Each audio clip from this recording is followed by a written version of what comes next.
Assalamualaikum Assalamualaikum warahmatullahi wabarakatuh.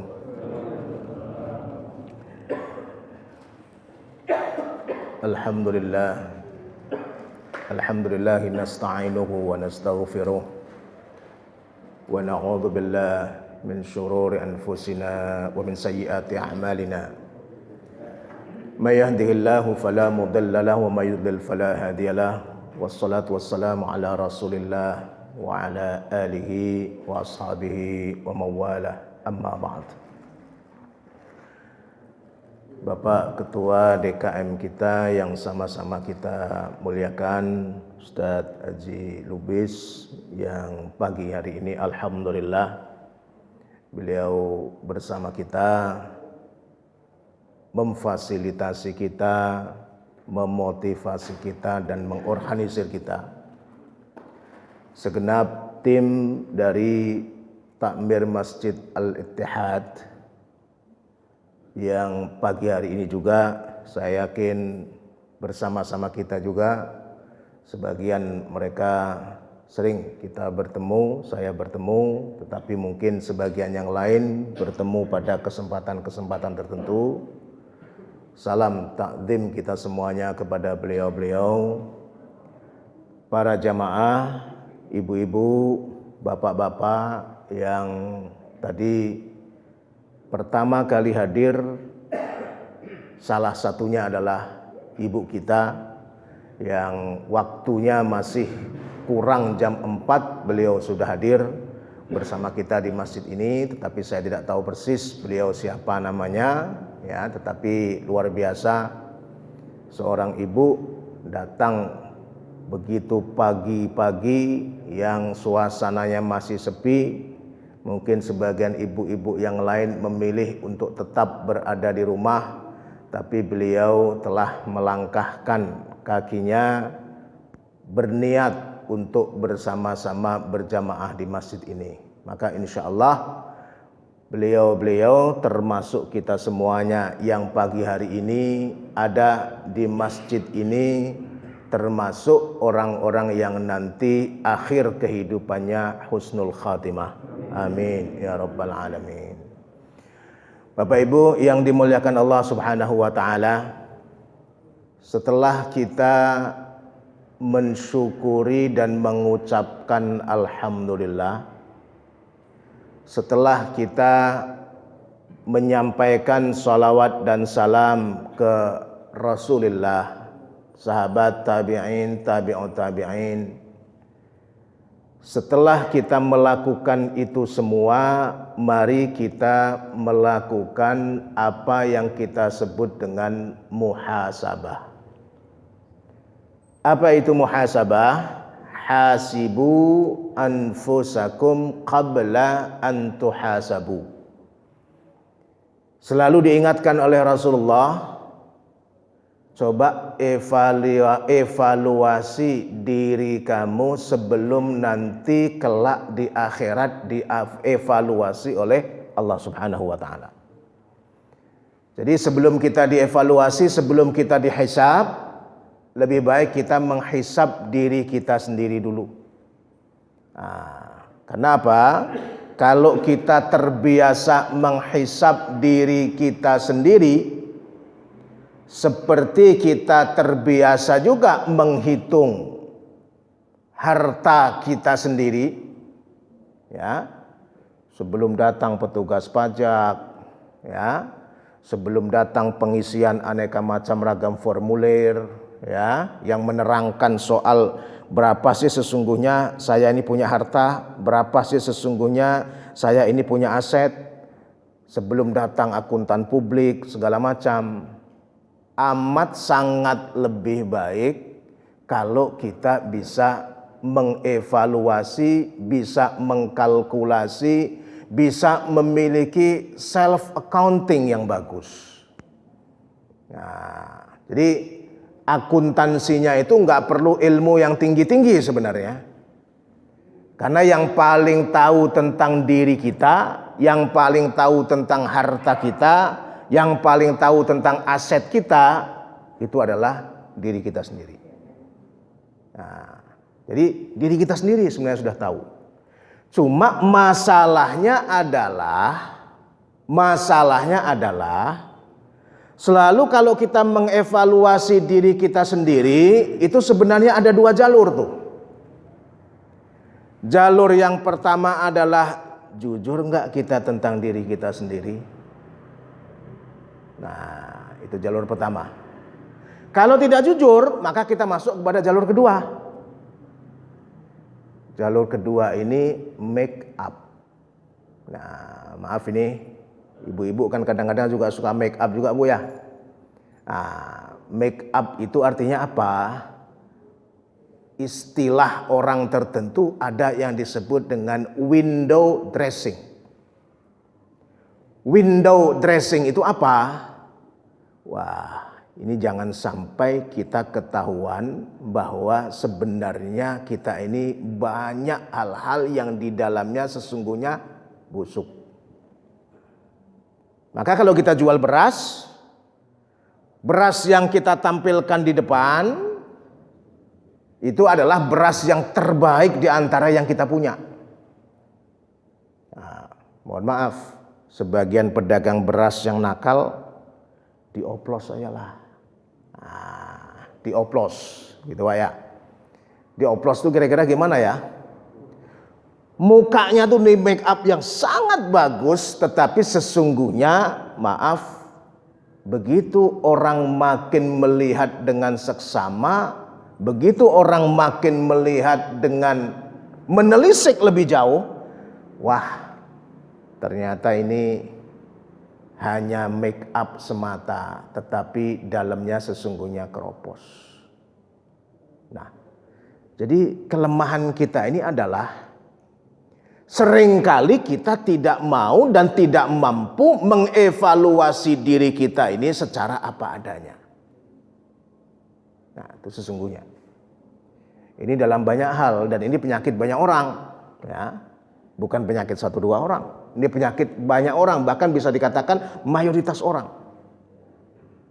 Maka dia perlu mendatangkan akuntan publik, maka dia perlu mendatangkan konsultan, maka dia perlu mendatangkan orang-orang luar yang maaf dikata nih sebenarnya orang luar ini juga meraba-raba tentang yang bersangkutan. Gitu ya. Jadi inilah sebenarnya bagian dari penghalang. Bagian dari penghalang bagaimana kepribadian kita tidak naik tingkat. Bagaimana syakhsiyah kita, bagaimana kedirian kita, bagaimana kemanusiaan kita, ini sulit sekali untuk makin hari dipromosikan makin naik pangkat. Makin hari dipromosikan makin naik kelas. Kenapa? Salah satu halangannya adalah sesungguhnya ada pada diri kita sendiri. Ada pada diri kita sendiri. Nah, maka Rasulullah SAW mengatakan kepada kita, hasibu anfusakum qabla an tuhasabu. Orang-orang yang cerdas, orang-orang yang jernih, orang-orang yang hebat sesungguhnya sederhana saja. Kuncinya adalah dia bisa mengevaluasi dirinya sendiri secara jujur dan jernih sebelum minta dievaluasi oleh orang lain. Bahkan terkadang dia tidak butuh evaluasi dari orang lain karena dirinya sendiri sesungguhnya sudah bisa mengevaluasinya dengan jernih. Nah, maka mohon maaf, kita berkeluarga ini kok banyak sekali masalah, banyak sekali hambatan, banyak sekali kerikil. Kenapa? Salah satunya karena masing-masing pihak dalam keluarga itu minta dievaluasi dan tidak mampu untuk mengevaluasi dirinya sendiri. Suami minta dievaluasi oleh istri, istri minta dievaluasi oleh suami, bahkan kadang-kadang menantu minta dievaluasi oleh mertua. Antar mertua, antar besan minta dievaluasi juga. Nah, alhamdulillah kalau dievaluasinya kemudian diterima. Yang menjadi masalah adalah ketika dievaluasi oleh orang sama juga. Dirinya sendiri nggak mau dievaluasi oleh dirinya sendiri secara jujur, maaf, apalagi dievaluasi oleh orang. Lebih parah lagi, yang keluar adalah sakit hati. Yang keluar adalah perasaan, kok saya dihina. Nah, ini bagian dari kendala kita untuk bagaimana meningkatkan diri kita. Meningkatkan kelas kepribadian kita, meningkatkan kejernihan berpikir kita, meningkatkan kebeningan hati nurani kita, meningkatkan kelas dan wibawa serta marwah serta muruah dari kita sebagai manusia. Jadi hambatannya di mana sebenarnya? Hambatannya ada pada diri kita sendiri. Nah, dalam kaitan itulah, maka pagi hari yang mulia ini alhamdulillah dalam suasana yang luar biasa karena sudah berkurang pandeminya, sudah berkurang penyakitnya. Alhamdulillah kita semuanya sehat, bisa lebih leluasa, dan mohon izin saya menghargai dan menghormati bapak-bapak yang pastinya masih tetap melakukan protokol kesehatan dengan memakai masker 3M, 5M dan sebagainya. Tapi mohon izin, mungkin kalau saya bicara pakai masker ini kadang-kadang agak susah. Nah, oleh karena itu maka kebetulan jaraknya agak jauh, kerumunannya juga sedemikian rupa, maka izinkan saya pertama kali untuk membuka masker dalam rangka bukan tidak menghargai bapak-bapak dan bukan tidak menghargai jamaah, tetapi supaya memudahkan saya berbicara. Nah, yang ingin kita diskusikan, yang ingin kita renungkan adalah 4 penyakit mental yang ada pada diri kita. 4 penyakit mental yang ada pada diri kita.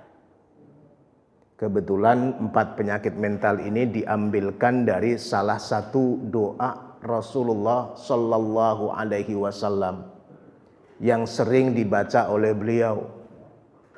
Bunyi doa persisnya adalah Allahumma inna na'udzubika minal hammi wal huzn wa na'udzubika minal ajzi wal kasal wa na'udzubika minal jubni wal bukhl wa na'udzubika min ghalabatid dain wa qahrir rijal. Makna harfiahnya adalah, ya Allah, kami memohon perlindungan Engkau ya Allah minal hammi wal huzn. Yang pertama, al-hammu wal huznu, kegelisahan, kesusahan, kegundahan.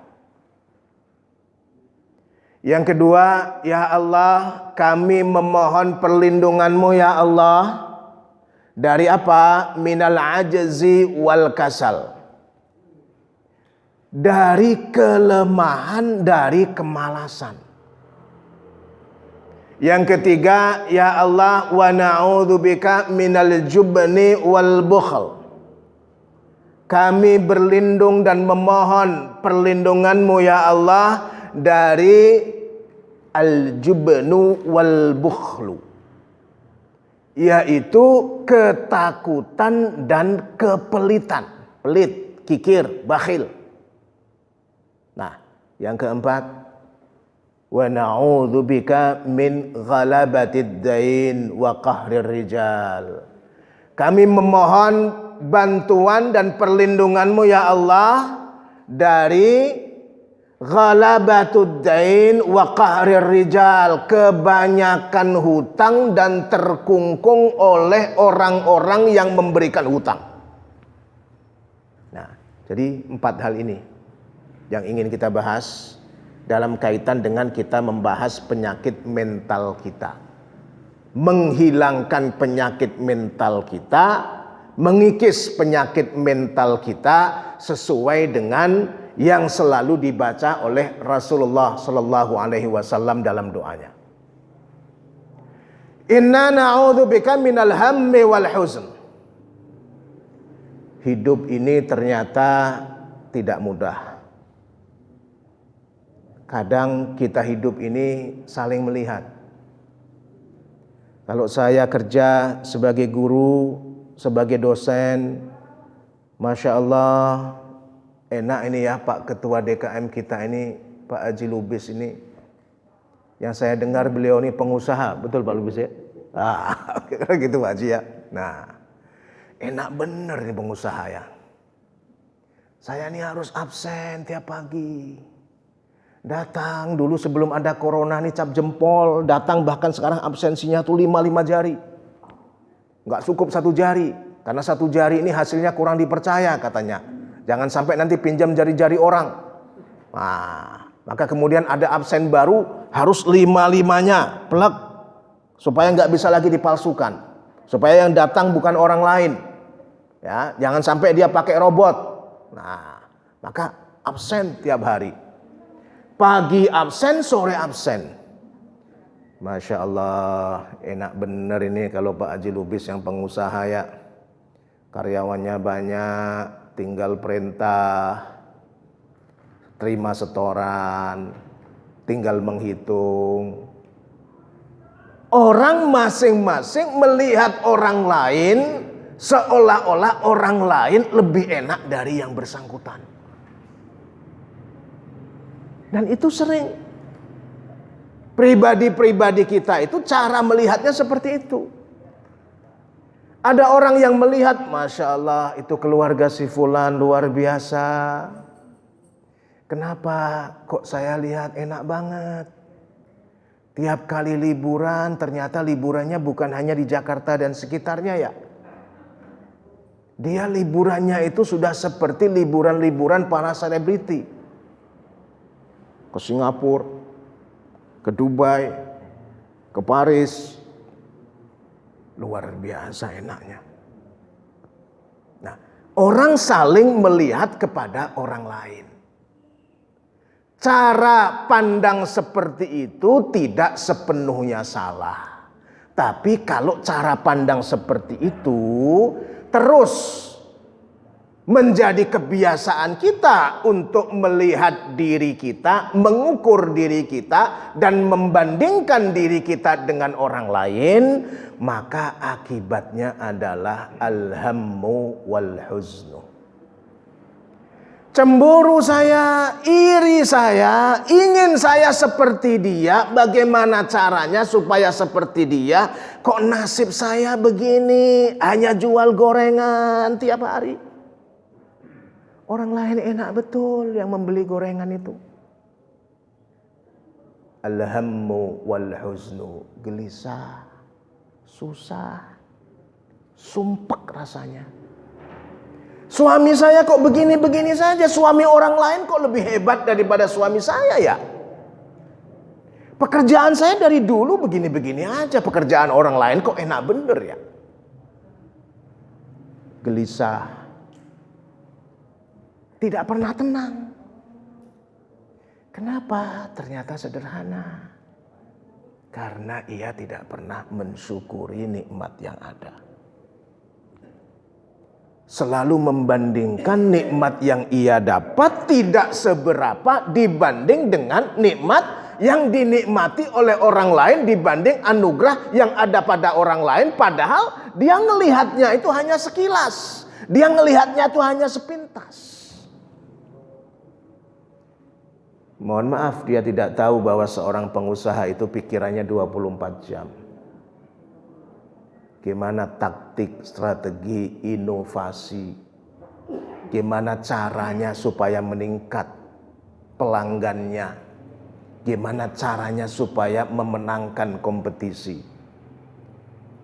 Maaf nih, sebagian kita mungkin melihat para artis itu hebat, luar biasa, enak, bergelimang harta dan sebagainya.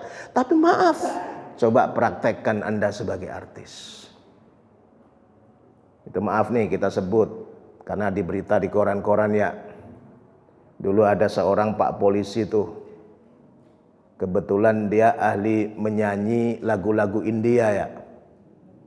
Cai itu apa lagunya tuh lupa saya. Nah, ya. Kalau boleh saya sebut, mohon maaf ini yang bersangkutan ya, Pak Norman Kamaru namanya. Nah, lagu-lagu India tuh yang malah lagi ngetren. Waktu beliau jaga di pos polisi, itu beliau menyanyikan lagu itu tuh.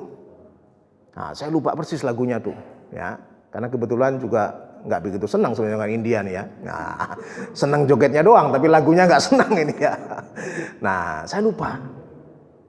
Ada waktu itu direkam oleh kawannya, kemudian dimasukkan ke YouTube. Karena dimasukkan ke YouTube ternyata viral. Begitu viral, luar biasa sambutannya, yang bersangkutan disambut seperti artis ketika itu. Melebihi artis-artis yang hebat. Akhirnya maaf dikata nih, Pak Norman ini kemudian merasa, jadi polisi mah begini-begini aja, jaga aja. Enak jadi artis ya. Terkenal, dipuja-puja orang. Ya. Syukur-syukur selalu dipanggil orang, sekali panggil sekian, sekali panggil sekian, sekali manggung sekian, sekali diundang sekian dan sebagainya dan sebagainya. Hitung-hitungannya jalan tuh. Akibatnya apa? Cerita di koran ini dan diwawancarai oleh yang bersangkutan, dan yang bersangkutan juga kemudian merefleksikan sejarah kehidupan yang bersangkutan juga dengan apa adanya. Sudah bismillah tekad saya mengundurkan diri dari polisi secara resmi, menempuh jalan kehidupan sebagai artis. Kalau tidak salah beliau waktu itu ada di Gorontalo kalau nggak salah ya. Nah, betul Pak, Gorontalo Pak ya. Nah, ke Jakarta aja lah. Dikiranya maaf tuh, itu yang tampil-tampil di kontes dangdut Indonesia, yang tampil-tampil di televisi, ya. Itu kehidupan kisah selebritis tadi yang dia lihat. Sehari-hari liburannya ada di Paris, ada di Singapura, ada di mana. Dikiranya tuh enak. Maaf dikata, begitu dijalani oleh yang bersangkutan, hari pertama masih banyak undangan tuh, hari kedua masih banyak undangan, minggu ketiga masih banyak undangan, giliran masuk bulan berikutnya, ternyata yang lihat lagunya beliau tuh udah mulai bosan. Kok cacai terus lagunya nih? Kenapa? Ada lagu lain yang lebih menarik. Lagunya disajikan oleh orang lain, disajikan artis yang lebih menarik, disajikan artis yang lebih muda, disajikan artis yang lebih baru. Apa? Ternyata ada K-pop. Dulu orang India menarik orang Indonesia. Sekarang kiblatnya sudah berubah. Ternyata sekarang sudah trennya adalah lagu-lagu Korea. Nah, betul Bu ya? Ibu suka Korea nggak Bu? Suka Bu ya? Nah, saya nggak tahu tuh nama-nama artis Korea tuh. Nah, luar biasa akhirnya Korea booming, India ditinggalkan orang. Cerita Pak Norman adalah memasuki masa suram, sudah nggak ada lagi yang undang. Nggak ada lagi yang memberikan tawaran beliau supaya beliau bisa manggung kembali. Sampai ke kontes-kontes di kampung-kampung pun sudah nggak pernah kita dengar lagi. Oh, begini ternyata artis. Hari ini banyak yang ngundang, minggu ini banyak yang tertarik, minggu ini banyak sekali yang melihat saya di YouTube, ya, subscribe, like, share, ya. Ternyata bulan yang akan datang, orang lain yang akan menjadi idola, yang lebih muda, yang lebih menarik, yang lebih sesuai dengan selera masyarakat. Inilah yang disebut dengan watilkal ayyamu nudawiluha bainan nas. Siap-siap ya, hari-hari itu kadang kita ada di atas, Hari-hari itu kadang kita ada di bawah, hari-hari itu kadang kita jaya sejaya-jayanya, tapi mohon maaf, hari-hari tertentu kadang-kadang kita jatuh sejatuh-jatuhnya. Sekarang nggak kita dengar lagi, konon beliau sempat berusaha untuk jual kuliner, tapi kelihatannya juga belum pas meniti kehidupan sebagai ahli kuliner. Nggak tahu lagi tuh sekarang ceritanya kemana yang bersangkutan. Tapi saya senang mendengar cerita beliau karena beliau jujur. Saya itu dulu bermimpi begini. Saya tuh dulu bercita-cita begini. Saya tuh memandang artis tuh dulu begini. Oh, ternyata yang saya saksikan indah itu adalah gunung dari jarak jauh. Kalau saya datang mendaki gunung, wah, gunung itu banyak jerawatnya ternyata. Dari jauh hijau, dari jauh rumput, dari jauh pohon-pohonan. Dari jauh kalau kita lukis, Masya Allah, indah sekali gunung itu. Tapi begitu saya mendaki gunung itu, sebenarnya gunung itu juga tidak seindah ketika saya dari jauh melihatnya. Nah, itulah kehidupan. Maka yang menggelisahkan kita itu adalah karena kita nggak bisa bersyukur, karena kita nggak bisa bersifat qanaah,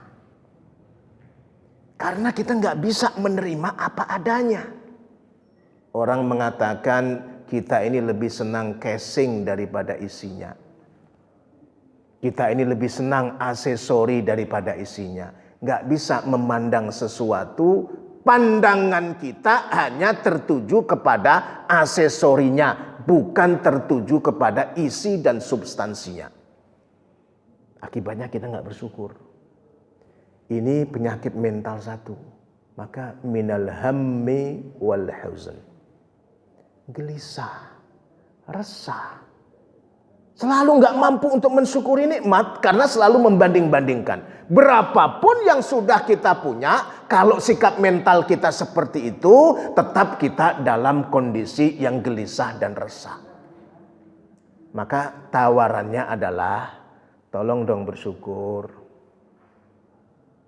Itu mata yang diberikan Allah kepadamu itu luar biasa indahnya loh. Jangan kamu membandingkannya dengan mata-mata yang seolah-olah kamu memandangnya indah. Mata siapa di dunia yang paling indah? Saya nggak tahu. Tapi kadang-kadang kita nggak mensyukuri. Mata saya kok begini, hidung saya kok begini, rambut saya kok begini, kaki saya kok begini, postur tubuh saya kok begitu, dan seterusnya. Yang saya punya kok hanya rumah seperti ini. Yang saya punya kok mobil hanya seperti ini. Yang saya punya kok begini. Orang lain kok lebih hebat. Orang lain kok lebih indah. Ini yang menyebabkan Allahumma inna na'udzubika minal hammi wal huzn. Anda susah, terus gelisah, terus resah. Terus kenapa sih? Karena kurang bersyukur. Kan nggak menerima apa adanya yang diberikan oleh Allah itu adalah yang hebat dan terbaik untuk kita. Maka bersyukur, yakini bahwa yang kita terima itu adalah yang paling indah, yang paling hebat, yang paling bagus yang diberikan oleh Allah kepada kita. Nggak boleh kita sombong, tapi nggak boleh juga kita rendah diri. Karena rendah diri maka kita gelisah. Nggak boleh juga kita iri dan cemburu. Karena iri dan cemburu maka membuat kita gundah. Allahumma inna na'udzubika minal hammi wal huzn. Penyakit mental yang kedua, wa na'udzubika minal ajzi wal kasal. Malas, lemah, seperti melihat tidak ada harapan. Mohon maaf, sebagian rekan-rekan kita yang nasibnya kemudian tidak baik, ya, nasibnya kemudian tidak baik. Saya masih punya tuh kawan-kawan. Maaf, inna lillahi wa inna ilaihi raji'un. Mudah-mudahan beliau adalah husnul khatimah. Mudah-mudahan beliau dipanggil Allah dalam kondisi yang sebaik-baiknya. Tetapi kalau dengar cerita satu dua di antara beliau ini, maaf cakap. Pertama kali corona datang, pertama kali pandemi dan musibah itu ada pada diri kita, apa yang disampaikan oleh sebagian kawan-kawan kita, bosan saya dengan situasi begini. Kenapa? Inilah yang membuat saya frustrasi. Usaha susah. Kenapa? Karena di mana-mana ada pembatasan sosial. Buka warung nggak seperti dulu lagi. Kegiatan-kegiatan tidak leluasa lagi. Kenapa? Karena ada 3M, karena ada 5M, karena ada protokol-protokol begini, begitu dan sebagainya. Kehilangan harapan. Sampai kapan? Sampai kapan ini? Maka kemudian yang terjadi adalah seperti menyerah kalah. Dalam menyerah kalah itu maka timbullah apa yang kita sebut sebagai pesimisme. Nggak ada harapan lagi. Padahal penyakit yang menimpa kita dibanding dengan penyakit yang menimpa Nabi Yunus alaihissalam belum seberapa. Itu corona, musibah yang mengharuskan kita melakukan segala hal berkaitan dengan disiplin dan protokol kesehatan. Coba kalau kita bandingkan dengan yang menimpa Nabi Yunus alaihissalam, yang menimpa Nabi Ayub alaihissalam. Dimakan oleh ikan, terkena penyakit pada kulitnya sampai itu binatang-binatang kecil itu nempel pada kulitnya. Kulitnya itu bersisik seperti sisik buaya, tetapi sisiknya itu tidak normal karena sisiknya itu adalah busuk. Sepanjang hidupnya seperti itu. Itu yang menimpa pada Nabi Ayub alaihissalam. Tapi apakah Nabi Ayub frustrasi? Tidak. Apakah Nabi Ayub berkecil hati kemudian kehilangan harapan sehingga dia seolah-olah nggak bisa hidup seperti orang normal? Sama sekali tidak. Sama dengan Nabi Yakub alaihissalam. Nabi Yakub itu ketimpa musibah. Kenapa? Karena salah satu musibah besarnya adalah beliau punya anak, anaknya tidak akur. Salah satu anak kesayangan beliau itu Yusuf alaihissalam. Itu selalu diganggu oleh saudara-saudara kandungnya sampai suatu saat Yusuf itu dimasukkan ke dalam sumur. Supaya dia cepat hilang, supaya dia meninggal. Apakah Nabi Yakub kemudian menyerah untuk mencari apakah Yusuf itu masih ada atau tidak? Kehilangan harapan Yusuf itu masih ada atau tidak? Sama sekali tidak.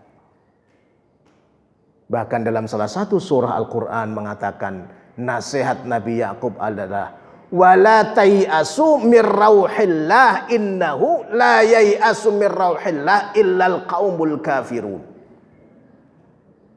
Ketika saudara-saudaranya mengatakan, Bapak ngapain lagi Yusuf dicari? Yusuf ini sudah nggak ada batang hidungnya, udah sekian lama. Kalau zaman sekarang mungkin SMS pun dia nggak jawab, WA pun dia nggak respon, sinyalnya pun nggak ada. Bapak mau mencari kemana Yusuf itu? Apa kata Nabi Yakub? Saya yakin tidak akan frustrasi untuk mencari Yusuf. Saya nggak kehilangan harapan.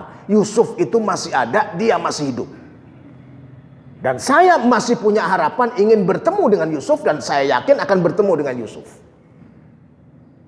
Wala tayasu mir rauhillah innahu la yayasu mir rauhillah illal qaumul kafirun. Hanya orang-orang yang tidak mensyukuri nikmat yang kemudian frustrasi dan ia tidak bisa bangkit kembali, nggak punya harapan lagi.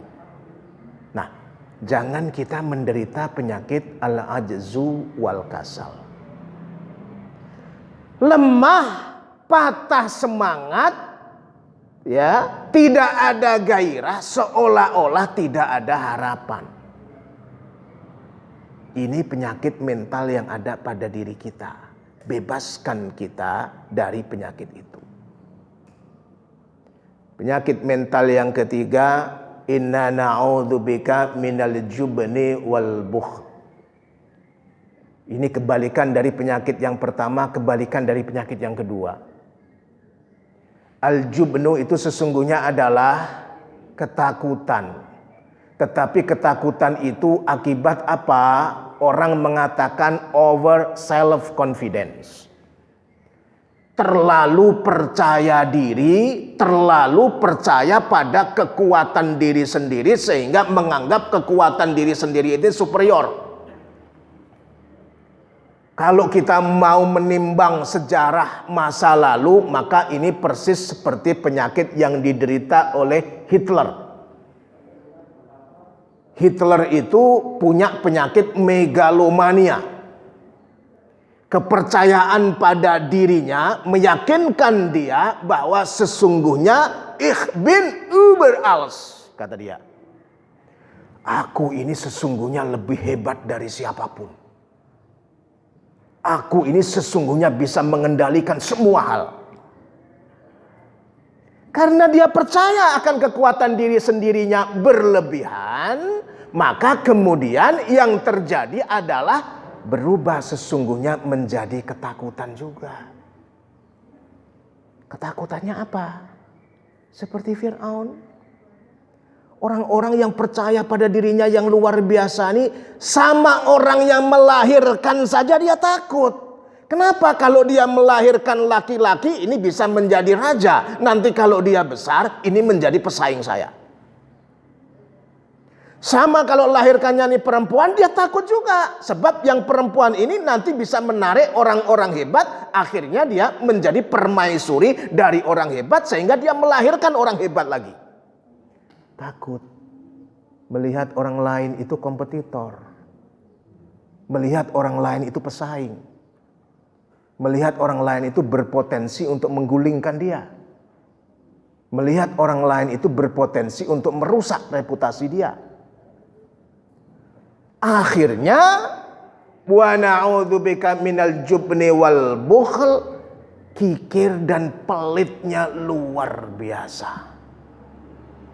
Tidak mau berbagi sedikit pun, jangankan harta, waktu, ilmu, pengalaman, apapun yang gak mau berbagi kepada orang lain. Karena melihat orang lain semuanya adalah kompetitor dan berpotensi untuk menyaingi yang bersangkutan. Ya'jabur rajuli binafsihi unwanu du'fi aqlih, kata pepatah Arab. Kalau ada orang yang terlalu dia menyanjung dirinya sendiri dan mengagumi dirinya sendiri, akibatnya sebenarnya dia itu memiliki tanda-tanda kelemahan akal. Nah, jadi orang-orang yang punya sindrom dan penyakit mental, menyanjung dirinya sendiri dan terlalu percaya pada dirinya sendiri ini, salah satu tandanya adalah seperti Firaun, seperti Hitler, nggak pernah bisa bekerja orang dengan orang lain dalam konsep kemitraan dan dalam konsep kebersamaan, kecuali ia bekerja dengan orang lain dalam konsep pengendalian dan dominasi. Pengendalian dan dominasi. Sama.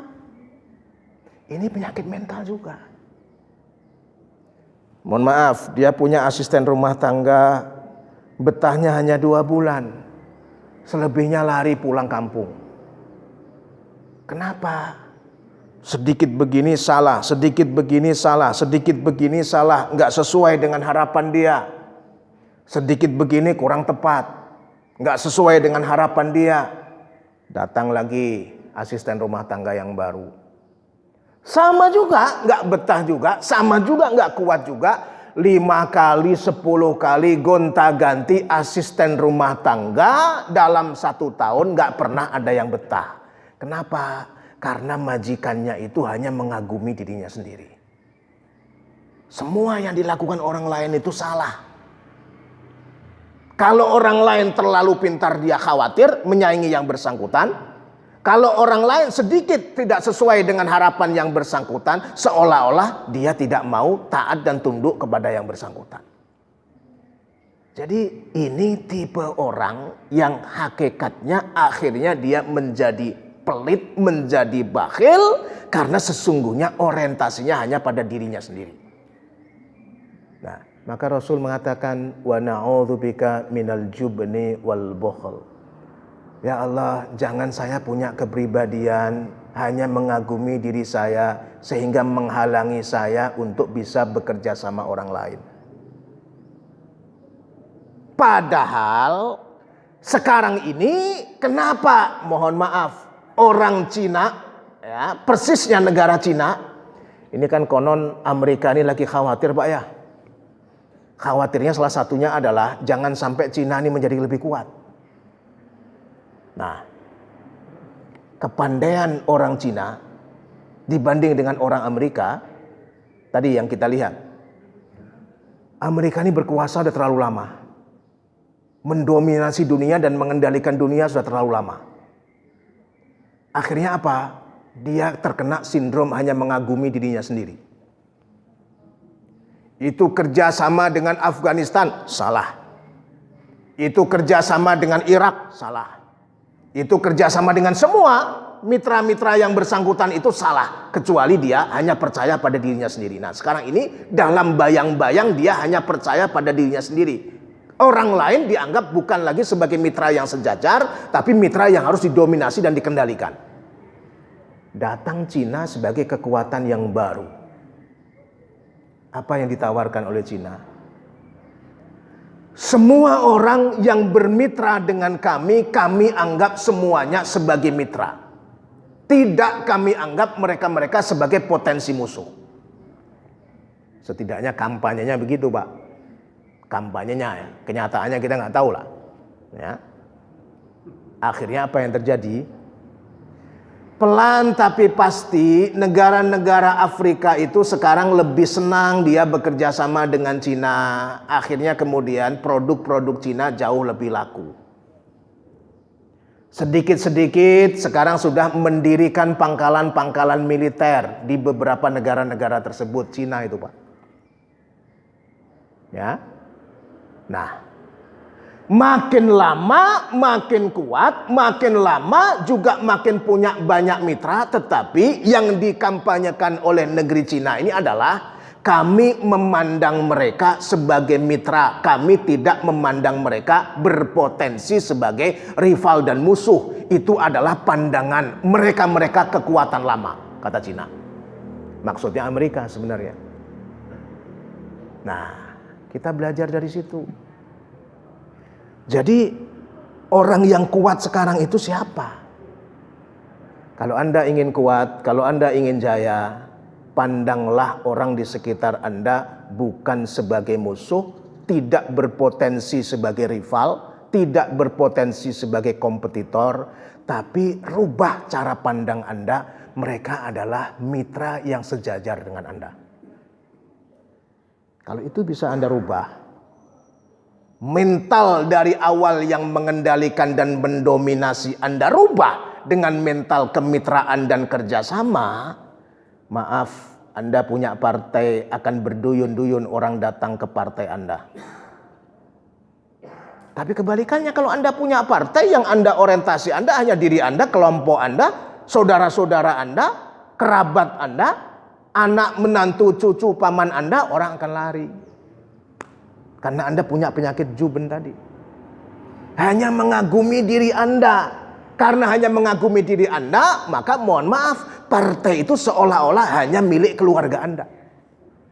Pelan tapi pasti orang akan lari nih dari partai-partai yang seperti itu. Kalau Anda punya partai politik nih. Saya nggak menyinggung partai politik siapa-siapa, saya nggak tahu. Ya. Nah, rubah mental itu. Wa na'udzubika minal jubni wal bukhl. Jangan Anda pelit untuk memberikan kesempatan meskipun itu bukan keluarga Anda. Jangan hanya pelit untuk memberikan kesempatan meskipun itu bukan kerabat Anda. Apalagi diri Anda sendiri. Nah, ini mental yang ketiga. Mental yang keempat, kata Rasul, wa na'udzubika min ghalabatid dain wa qahrir rijal. Ya Allah, janganlah kami punya penyakit suka ngutang. Suka ngutang. Ya. Nah, tadi yang saya bilang. Mohon maaf ini kembali lagi kepada tadi negara Cina tadi. Katanya ingin bermitra bersama-sama. Caranya bermitra adalah memberikan hutang sebesar-besarnya kepada mitranya tanpa batas. Ini strategi Cina yang baru, Pak. Cina bukan orang Cina, Pak ya, negara Cina. Nah, akibatnya apa? Hati-hati juga kita. Wa na'udzubika min. Mental orang yang suka ngutang itu pertama adalah mental orang yang tidak mau susah. Mental orang yang suka ngutang itu adalah mental orang yang tidak percaya kepada kekuatan diri sendiri, maka dia tidak mandiri. Mental orang yang suka ngutang itu adalah mental orang yang berpikirnya jangka pendek, berpikir tentang enaknya. Dia tidak berpikir tentang resiko. Maka Nabi mengatakan, iyyakum waddain fa innahu madallatun bin nahar wa hammun bil lail. Wahai umatku, hati-hati dan jauhi dari hutang. Sesungguhnya hutang itu enaknya siang hari, malamnya kita kagak bisa tidur karena hutang. Ya, jadi kita nggak bisa tidur karena hutang. Maksudnya Nabi adalah tolong kamu hitung resiko ketika kamu berhutang. Di samping kamu hitung resiko ketika kamu berhutang, maaf, hutang itu bisa merusak mental kita, bisa merusak etos kerja kita, bisa merusak kemandirian kita. Nah, maka di situ ada wa na'udzubika min ghalabatid dain wa qahrir rijal. Qahrir rijal ini adalah kungkungan orang-orang yang memberi hutang. No free lunch. Tidak ada makan siang yang gratis. Harus Anda kembalikan tuh makan siang tuh. Kamu ditraktir 2 kali, 3 kali, hati-hati loh. Itu buntutnya ada. Kamu dikasih hutang tidak terbatas 2 kali, 3 kali, hati-hati loh, buntutnya ada tuh. Apa salah satunya? Misalnya nih, kalau kita bicara yang besar, ya. Mohon maaf, itu Natuna itu masih milik kamu atau milik aku tuh? Aku yang memberi hutang kamu, jangan macam-macam. Kalau kapal saya ada di Natuna, jangan sekali-kali kamu serang ya. Kalau kamu serang, tolong hutang itu kembalikan dulu, baru kamu serang. Nah kan gitu Pak. Keluarga kita sama, diri kita sama. Kalau mental kita ini mental penghutang, sesungguhnya kita ini pecundang dan gak mungkin kita bisa jadi pemenang. Karena kita digantung oleh yang memberi hutang. Lo mau ngomong apa? Kembaliin dulu tuh hutang, baru bisa ngomong bebas. Nah kan begitu. Nah maka Rasul menasehati umatnya, wa na'udzubika min ghalabatid dain wa qahrir rijal. Menjadi manusia, menjadi keluarga, menjadi masyarakat, menjadi bangsa, jangan menjadi penghutang dan mental penghutang. Hindari hutang, karena hutang itu akan menjerat kamu, dan mereka-mereka yang memberikan hutang pada kamu berpotensi untuk menjerat kamu. Kamu sebagai individu, kamu sebagai keluarga, kamu sebagai anggota masyarakat, kamu sebagai warga negara, kamu sebagai bangsa, dan seterusnya dan seterusnya. Nah, maka 4 mental ini harus kita hindari. 4 mental ini harus kita cegah. Agama menyajikan kehidupan dan jalan kehidupan bagi kita. Jadikan siang hari itu cara kita untuk mencari nafkah yang sehebat-hebatnya. Malam hari tempat kita beristirahat. Ya. Kalau kita beribadah, nasihat orang-orang pandai mengatakan bahwa beribadahlah kamu seolah-olah besok engkau akan mati. Tapi kalau kamu sedang bekerja, jangan membayangkan seperti kamu beribadah. Bekerjalah kamu seolah-olah kamu akan hidup selama-lamanya. Nah, ini etos dan mental orang muslim. Kita memetik hikmah dari doa Rasul, kita memetik hikmah dari nasihat Rasul. Mudah-mudahan 4 penyakit mental ini bisa kita hindari dalam kehidupan kita. Senantiasa kita jauhi 4 penyakit mental ini dan kita tahu cara menyembuhkannya insya Allah. Islam adalah jalan hidup, menyediakan jalan bagi kita, memberikan nasihat bagi kita. Nabi memberikan contoh, Nabi memberikan kata-kata mutiara, Nabi memberikan doa. Semua itu bisa menjadi senjata dalam kehidupan kita, tergantung bagaimana kita memahaminya dan mengamalkannya. Demikian kurang lebih apa yang bisa saya sampaikan pada pagi hari ini. Sangat senang, luar biasa kalau seandainya ada umpan balik dari bapak-bapak, ada pertanyaan, ada penjelasan tambahan, ada perlengkapan-perlengkapan bagi yang seandainya ada yang belum lengkap. Sekaligus saya mohon maaf, mudah-mudahan ada 1-2 di antara para hadirin yang menyampaikan beberapa hal komentar, pertanyaan, dan seterusnya. Dan insya Allah salam takdim kita kepada segenap Dewan Kemakmuran Masjid, sekaligus juga para jamaah. Mohon maaf andaikan ada hal-hal yang kurang berkenan. Sekali lagi kita tutup dulu sambil kita menunggu pertanyaan dari bapak-bapak dan dari ibu-ibu. Assalamualaikum warahmatullahi wabarakatuh. Ya, bersilakan Bapak. Waalaikumsalam warahmatullahi wabarakatuh. Mohon maaf, yang mana nih ya? Oh ya, baik. Oh ya. Oh baik. Ya, baik. Bapak Tengku, Pak Tengku. Ya, silakan Pak Tengku ya. Ya. Gimana Tengku ya? Silakan. Ya.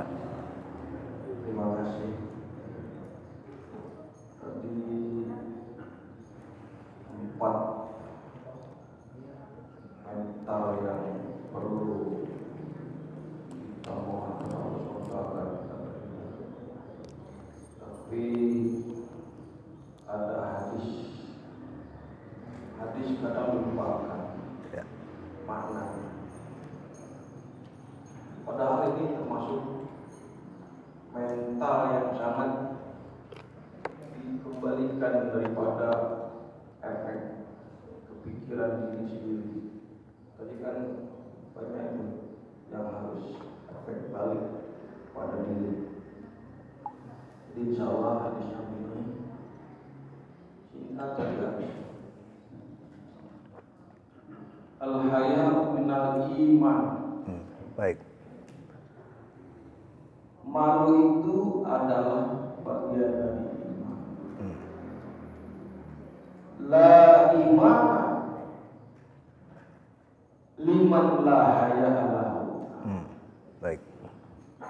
Tidak beriman atau tidak sempurna iman seseorang kalau tidak punya rasa malu.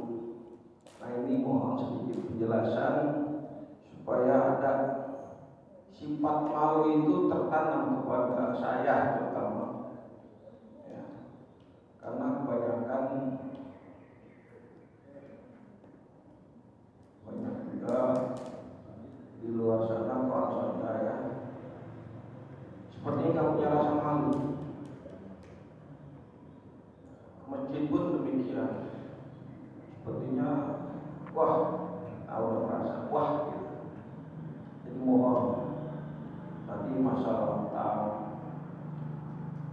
Jadi kalau nggak punya rasa malu itu ribet menurut saya. Jadi mohon sedikit, ini mental apa ini?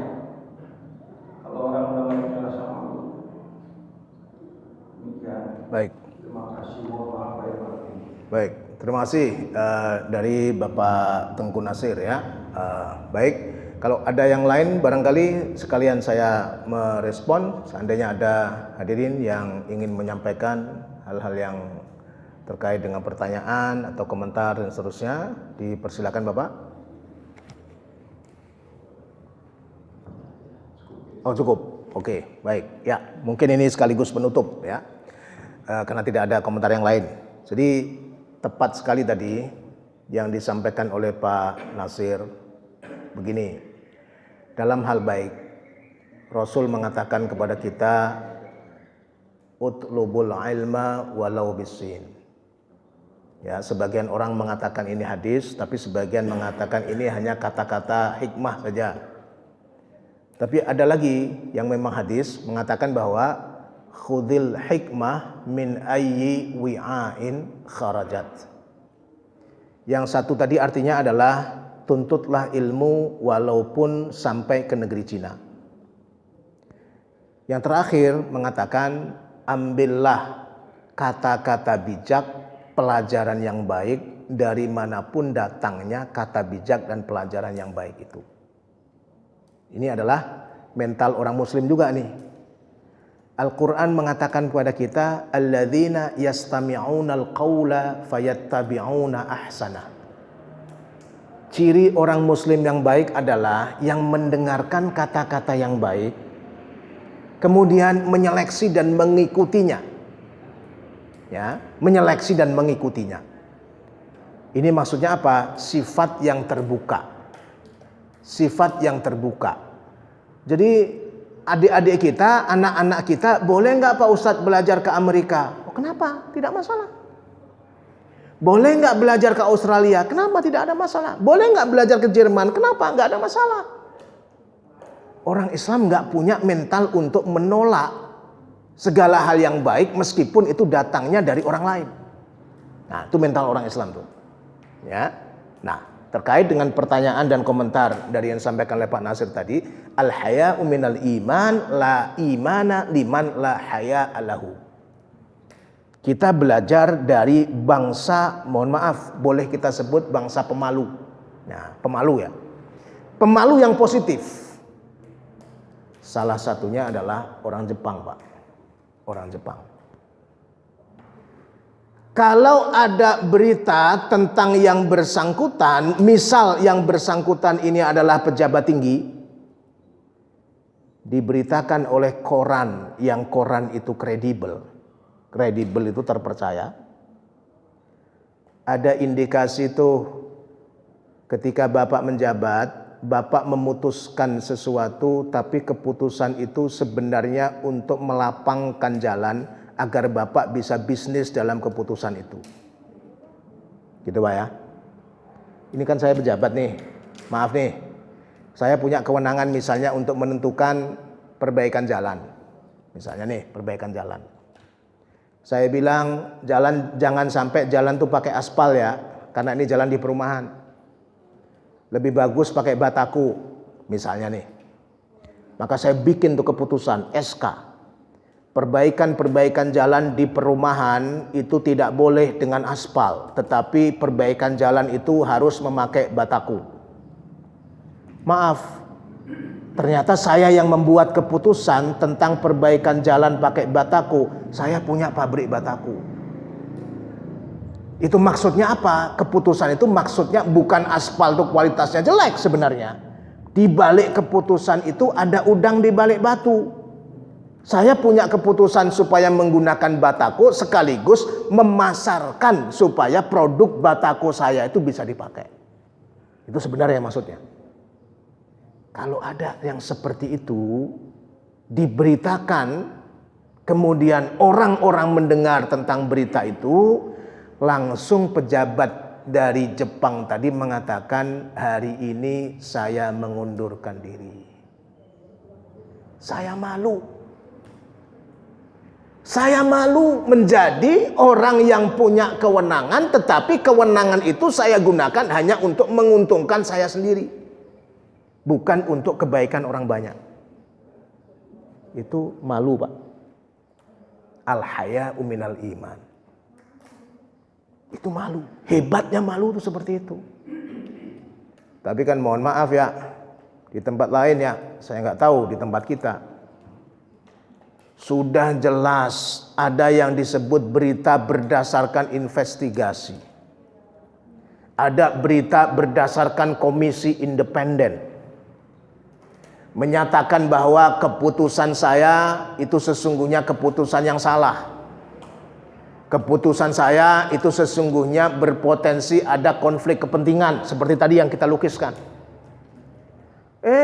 masih juga mengundang wartawan, mengundang segala hal, membantah dengan berbagai macam cara. Intinya adalah ingin cuci tangan. Intinya adalah merasa saya masih benar. Intinya bahwa saya tidak salah. Padahal itu sudah dibeberkan itu, berlembar-lembar. Investigasi sudah ada. Komisi independen sudah mengatakan itu. Kita ini kadang-kadang punya mental, tidak punya rasa malu. Nah, maka Nabi tadi mengatakan, al-haya'u minal iman. Orang yang punya rasa malu itu nggak usah bicara tentang hukum, dah capek. Hukum itu kan capek, Pak ya. Mohon maaf nih, kalau kita mengatakan selesaikan secara hukum. Yang senang siapa, Pak? Yang senang pengacara, Pak. Wah, dapat rezeki saya ini ya. Oh, ada pengacara, Pak ya? Mohon maaf nih. Oh, mohon maaf ya, mohon maaf nih Pak ya. Mohon maaf ya, maksud saya bukan itu Pak ya. Kan rasan-rasan orang, sedikit-sedikit kita belajar hukum ya Pak. Masing-masing orang ini kan punya cara mencari rezeki masing-masing Pak ya. Nah, sepanjang itu halal, legal, nggak ada masalah, gitu ya. Tapi ada orang yang memang pada dasarnya rezekinya adalah engkau bermasalah, maka itu rezeki bagi saya. Nah, kan gitu Pak. Di mana ada masalah, di situ ada rezeki bagi saya. Nah, itu sebagiannya pengacara itu dua Pak. Ada white advocate dan black advocate. Khususnya pengacara hitam Pak ya, khususnya pengacara hitam itu senang sekali kalau melihat orang bermasalah. Wah, ini kesempatan saya ini. Karena saya masuk dalam masalah, makin orang bermasalah, argonya makin tinggi. Nah, gitu Pak ya. Makin orang bermasalah, argonya makin tinggi. Karena satu kontrak itu bisa beranak pinak tuh nanti. Ya, dari pencemaran nama baik, dari penghilangan barang bukti, dari segala macam tuh. Nah, itu beranak pinak. Gitu Pak ya.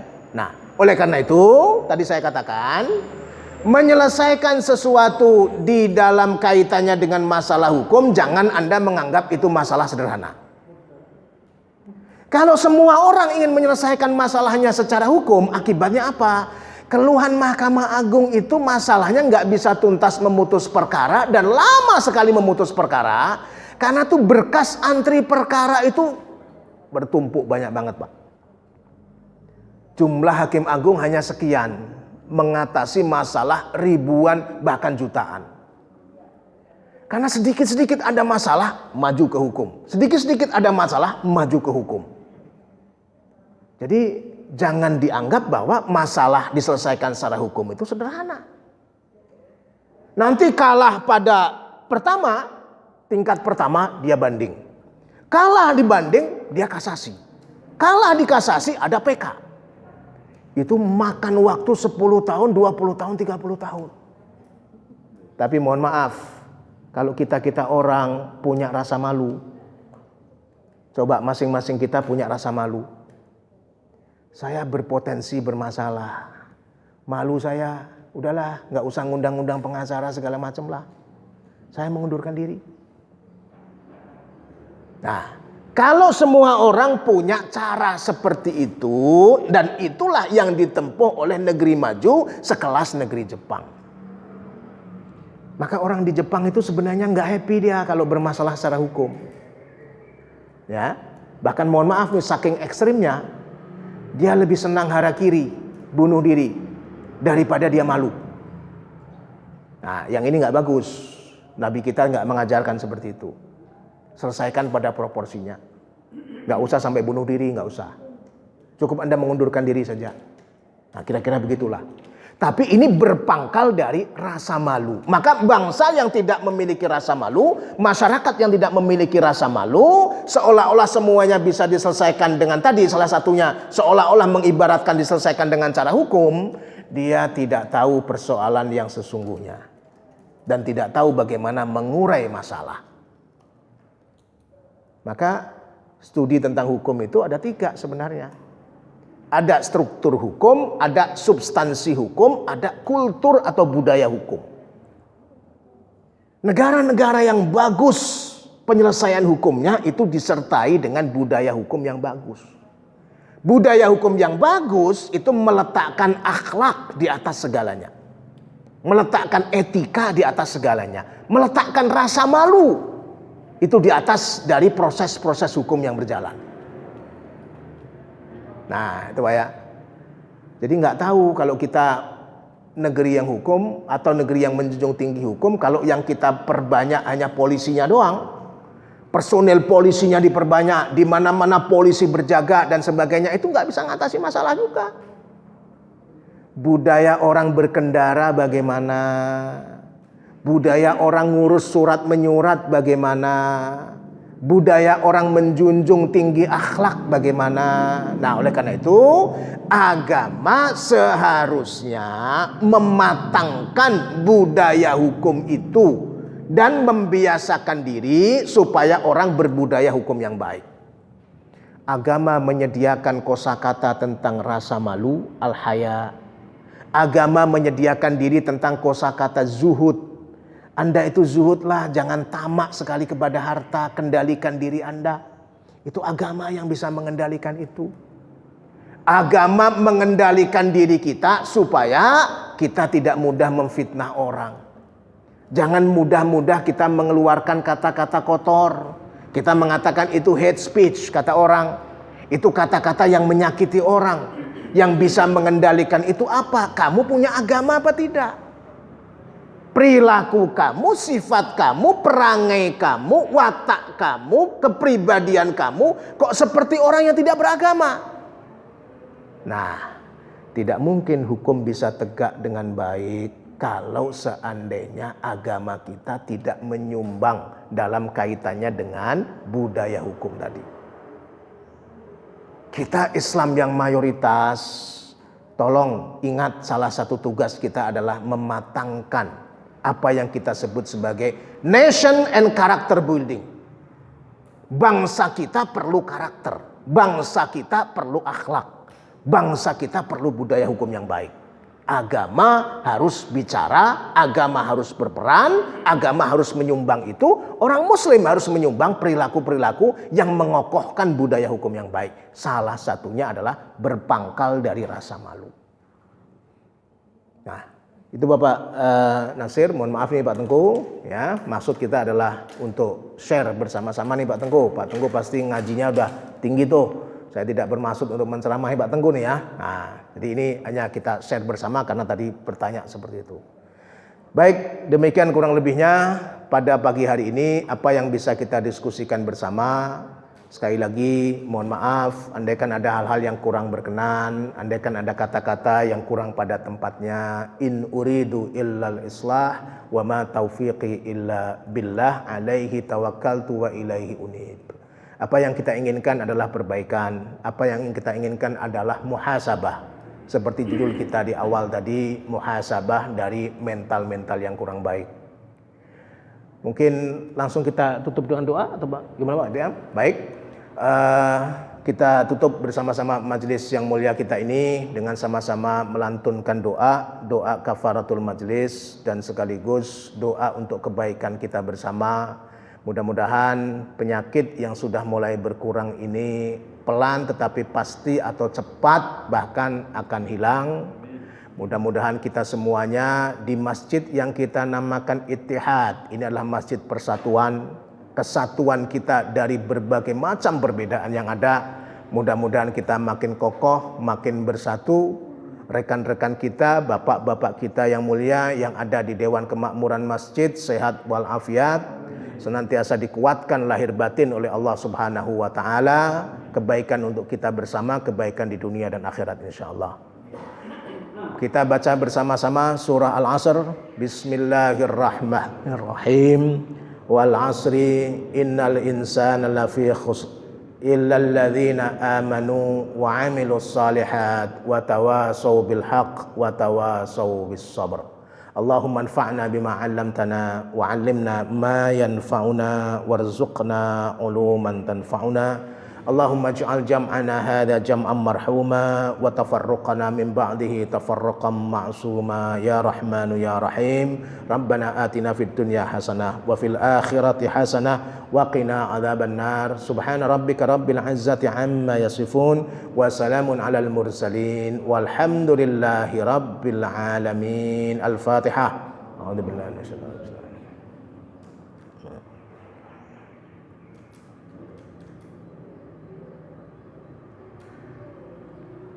Amin, amin ya rabbal alamin. Selebihnya saya kembalikan kepada yang terhormat Bapak Ketua Dewan Kemakmuran Masjid. Dari saya cukup sekian. Wabillahi taufiq wal hidayah. Assalamualaikum warahmatullahi wabarakatuh.